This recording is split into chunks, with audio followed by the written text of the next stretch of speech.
kuatnya di sini. Seperti biasa saban tahun kita ada yang berhormat Datuk Osman Aziz. Ya, pengerusi MADA kita. Assalamualaikum Assalamualaikum warahmatullahi wabarakatuh. Ya Datuk, sedang berlangsung ni 9 hingga 11 April. Ya, jadi bagaimana agaknya keadaan Jom Turun Bendang setakat ni? Pertama sekali saya nak ucapkan terima kasih sekali lagi kepada RTM yang memberi ruang kepada MADA. Program Jom Turun Bendang ni adalah kita telah mulakan pada tahun lepas sebagai satu acara rasmi tahunan yang menandakan bermulanya musim untuk aktiviti tanaman padi. Jadi untuk tahun ni kita buat program Jom Turun Bendang ni di Pendang, di satu daerah di Kedah ni, iaitu wilayah 3 Pendang di Pekan Tanah Merah. Jadi dalam program ni sudah tentulah yang paling penting mustahaknya kita nak maklum kepada semua petani bahawa musim turun bendang dah bermula, air dah mula disalirkan, maka ayuh bersiap sedia semua untuk kita turun untuk membajak, menabur padi dan sebagainya. Dan dalam program ni secara khususnya kita membuat pameran dan juga promosi serta juga program pengembangan di mana kita buat pameran berkaitan dengan benih padi, berkaitan dengan jentera, berkaitan dengan amalan pertanian yang baik. Kita mempamerkan dan menjual juga input-input pertanian dan sebagainya. Selain daripada kita nak mengembalikan juga nostalgia cara orang tua-tua zaman-zaman dulu buat bendang. Kita pamerkan alat-alat pertanian zaman dulu kala. Dan kita juga buat juga sudah tentulah berbagai segmen masyarakat ni termasuk orang muda, wanita apa semua, kita buat program khusus untuk mereka, antaranya persembahan kebudayaan, persembahan band dan sebagainya. Dan yang paling penting adalah kita nak maklum kepada masyarakat bahawa kita pamerkan jadual-jadual bekalan air, jadual akhir menanam, kemudian juga bekalan jadual yang terakhir untuk bekalan air, supaya semua masyarakat petani ini mengikut jadual-jadual yang telah ditetapkan, supaya akhir sekali hasil yang kita sasarkan tu kurang-kurangnya 7 tan 1 hektar ni akan tercapai. Dia punya cabaran tu adalah dari segi musim, sebab memang diletakkan oleh MADA ada musim 1, musim 2. Musim yang 1 ni kira macam keadaan cuaca panas. Okey, sekarang ni di Kedah memang musim panas. Ini memang kita sebut sebagai musim 1 2015. Dan untuk tahun ni kita akan mula melepaskan air masuk daripada air kita daripada empangan ke saliran utama kita, kemudian ke saliran-saliran sekunder, sungai-sungai kecil sampailah ke bendang tu. Bermula untuk fasa 1 pada 5 April, maknanya dah mula. Airnya daripada Pedu mengambil masa 2-3 hari untuk sampai ke destinasi kawasan masing-masing. Kita buat 3 fasa sebab MADA ni dia besar. Dia ada 100,000 hektar, jadi kita perlukan 3 fasa ni, fasa 1, 2, 3.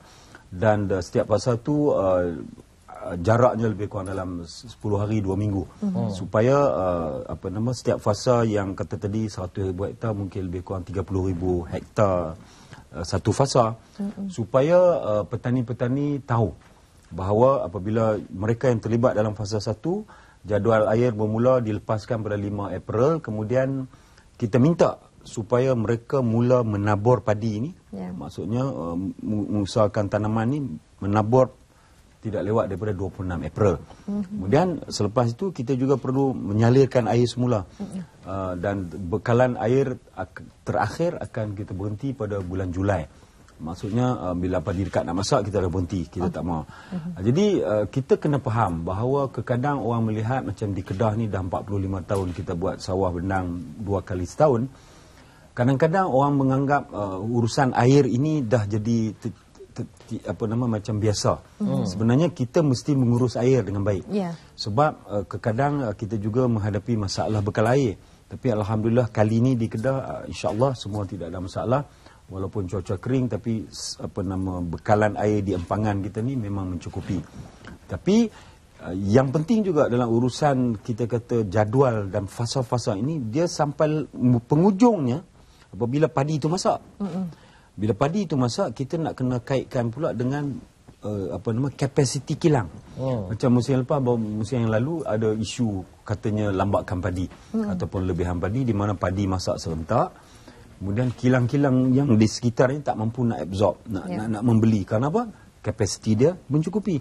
Jadi kita nak elak. Sebab itulah kita nak supaya petani-petani berdisiplin, ikut jadual seperti mana yang ditetapkan. Kemudian untuk fasa 2 pada 12 April, fasa 3 26 April. Mula menabur pun untuk fasa 2 ni 10 Mei dan untuk fasa 3 ni 24 Mei. Jadi semua ni berkait rapat dengan akhir sekali sebelum kita nak hantar padi ke kilang ataupun tempat jualan tu. Semua ni ada diambil kira. Okey. Maksudnya program Jom Turun Bendang ni lebih khusus kepada soal mengatur uruskan pekebun pula. Kita panggil apa ni? Pesawah ni. Dia Jom Turun Bendang ni sebagai satu program yang kita kata okey, ini bermula. Mana kita dah mula gerakkan aktiviti kan. Jadi ini sebagai orang kata apa, aktiviti sampingan dan insya-Allah kita nak juga jadikan ikon Mada lama kelamaan. Ini baru pertama kali ke? Ini kali yang kedua. Kali kedua. Bermula tahun lepas. Insya-Allah dia akan jadi program tahunan. Kita ada 4 wilayah. Kita bermula tahun lepas di wilayah 2 di Kedah, di Jerlun. Tahun ini di Pendang, mungkin tahun depan di bahagian di ujung bahagian mungkinlah di wilayah 4 sebelah Kota Serang Semut dan mungkin di Perlis. Jadi kita pusinglah. Jadi yang ni adalah sebagai program menandakan bermulanya aktiviti tanaman padi. Itu. Dan ianya boleh juga dijadikan produk pelancongan. Memang sudah tentu. Kita harapkan lama-lama dia membesar, dia menjadi gah, dia jadi ikon. Dia akan jadi satu kalender tetap dalam pelancongan negeri Kedah juga. Sebab tadi dengar cerita macam ada nyanyi-nyanyi sekali kan waktu persembahan ni. Main band kat tengah-tengah sawah. Tak, saya bayangkan lain ni. Saya bayangkan tu yang menari kat sawah tu kan, jari-jariku sakit semua. Kan. Betul. Tunjuk bakat nampak. Ada kan. Aduh. Okey. Baik, ianya akan berlaku dari 9 hingga 11 April nanti yang tertumpu di Dewan Belia Tanah Merah Pendang Kedah.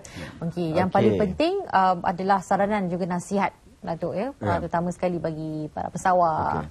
Okey, saya juga nak sentuhkan berkaitan dengan saya sebut tadi bekalan air.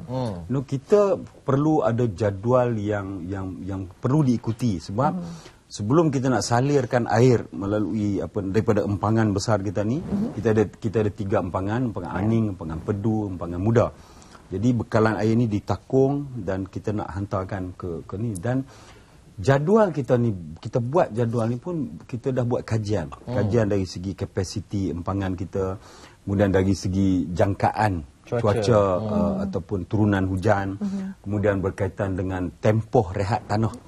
Kita di Kedah ni, kita di mana-mana tempat sebenarnya tanaman padi kita berhenti lebih kurang pada bulan 1 yang lalu, bulan 12, bulan 1. Selalunya kita ambil masa lebih kurang 3 bulan untuk merehatkan tanah. Bagi tanah tu relax, lepas tu kita nak gunakan dia balik. Jadi ini pun juga kita ambil kira, dan sudah tentulah kita juga nak tengok bila kita rancang untuk nak menuai. Lepas tu sebab itu kita ada tarikh tu, kata tarikh akhir menabur ni 26 April, dicampur mungkin 100 hari. Daripada mula menabur sampai jadi padi yang masak balik. 100 hari. Jadi semua ni diambil kira. Kemudian kita juga melihat bagaimana apa benih padi. Benih padi yang kita nak guna. Sebab ada benih padi yang mungkin ada 100 hari, ada yang 110 hari, ada yang 120 hari. Ini pun kita ambil kira. Dan sudah tentu kita nak supaya yang juga penting adalah kita nak mengawal serangan penyakit. Ini semua ada kaitan. Jadi sebab itulah saya sekali lagi lah menyeru sangat-sangat kepada petani kita ni, ikut jadual. Jangan tak ikut. Kalau tak ikut nanti dia jadi masalah. Kadang-kadang tiba macam contoh kita ada plot yang macam ni. Orang lain semua dah mula menabur ni semua, sampai penghujung orang dah mula menuai. Padi yang dia tak ikut jadual ni, dia lewat daripada kawan-kawan mungkin 2 minggu. Dia masih nak memerlukan air. Orang lain dah tak nak air. Jadi ini isu yang selalulah menjadi masalah kepada. Lebih baik ikut jadual. Ikut jadual. Jadi orang kata tu sama-sama lah gerak kan. Jadi barulah cantik semuanya. Sama. Jadi kita ucapkan banyak-banyak terima kasih kepada